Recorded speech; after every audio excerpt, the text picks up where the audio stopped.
Assalamualaikum warahmatullahi wabarakatuh. Saya Octavia Putri Alvin dengan NIM 1904124782 kelas THPB.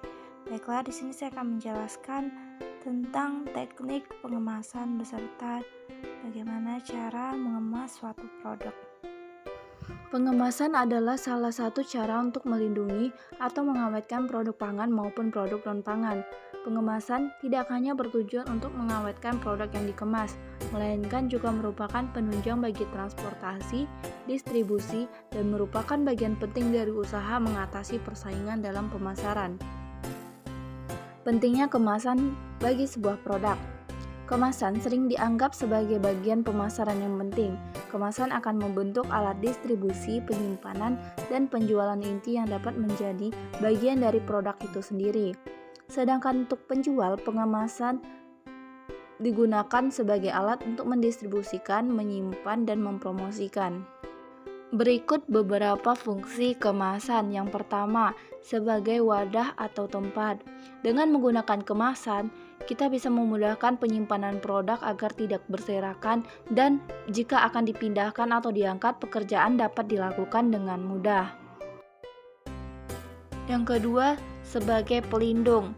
Dalam hal ini, kemasan berfungsi sebagai pelindung dan tidak hanya sebagai pelindung produk yang dikemas, tetapi juga merupakan pelindung bagi lingkungannya di mana produk tersebut berada. Yang ketiga, sebagai penunjang cara penyimpanan dan transportasi dan keamanan. Yang keempat, sebagai alat persaingan dalam pemasaran. Dalam memasarkan produk, langkah pertama adalah menarik perhatian calon pembeli untuk mau melihatnya. Cara ini adalah cara yang paling umum dilakukan untuk mempromosikan suatu produk. Bahan-bahan kemasan yang digunakan yaitu yang pertama, bahan kemasan dapat digunakan untuk keperluan mengemas produk agroindustri bermacam-macam tergantung kepada jenis produk yang akan dikemas. Nah, dalam menentukan bahan kemasan yang cocok untuk suatu produk agroindustri, terlebih dahulu perlu diketahui jenis-jenis bahan kemasan dan sifat-sifat dari bahan kemasan tersebut. Nah, yang pertama plastik. Plastik telah menempati bagian sangat penting dalam industri pengemasan. Kelebihan plastik ini yaitu harganya lebih murah, dapat dibentuk berbagai rupa, warna, dan bentuk relatif lebih disukai oleh konsumen. Nah, kelemahannya itu tidak tahan terhadap temperatur yang tinggi. Nah, beberapa jenis plastik yang digunakan dalam pengemasan. Yang pertama, plastik LDPE atau HDPE. Nah, plastik polyethylene adalah plastik yang sangat penting dari seluruh plastik yang digunakan. Nah, plastik ini dibagi menjadi dua, yaitu LDPE, yaitu polyethylene dengan densitas rendah, sedangkan HDPE, yaitu polyethylene dengan densitas yang tinggi. Yang kedua adalah polipropylen, atau plastik PP. Ini terbuat dari polipropylen dengan menggunakan suatu kualitas yang spesifik. Nah, PP ini adalah plastik yang sangat ringan. Dia tidak tahan oksidasi dan cahaya. Oleh karena itu, untuk menstabilkannya ditambahkan karbon intan dan bahan antioksidan.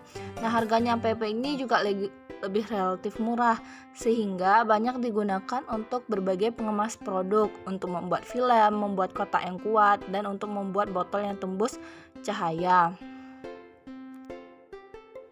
Nah, yang ketiga itu adalah polystyrene. Polystyrene itu dibuat dari polimerisasi radikal bebas styrene. Nah, polystyrene ini tidak tahan panas, tidak tahan bahan kimia, dan mudah terbakar dengan nyala api yang kuning dan berasap. Nah, polystyrene ini tidak berbau dan tidak berwarna, tidak tahan goresan dan menarik debu. Nah, dapat digunakan untuk mengemas produk. Nah, keunggulan dari penggunaan kemasan itu yang pertama, untuk melindungi produk dari bahaya fisik dan kerusakan.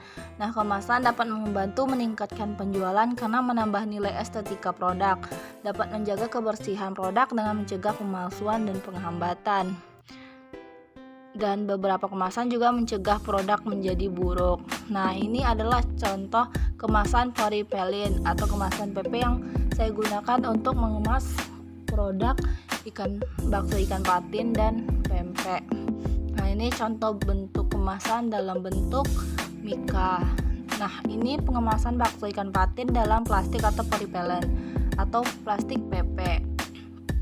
Pertama-tama saya masukkan bakso ikan patin yang sudah saya buat ke dalam plastik polypropylen ini atau plastik PP. Saya menggunakan plastik ini karena harganya yang relatif murah dan menurut saya bagus untuk kemasan bakso ikan patin ini. Ini adalah beberapa produk yang dikemas dalam bentuk kemasan PP dan Mika.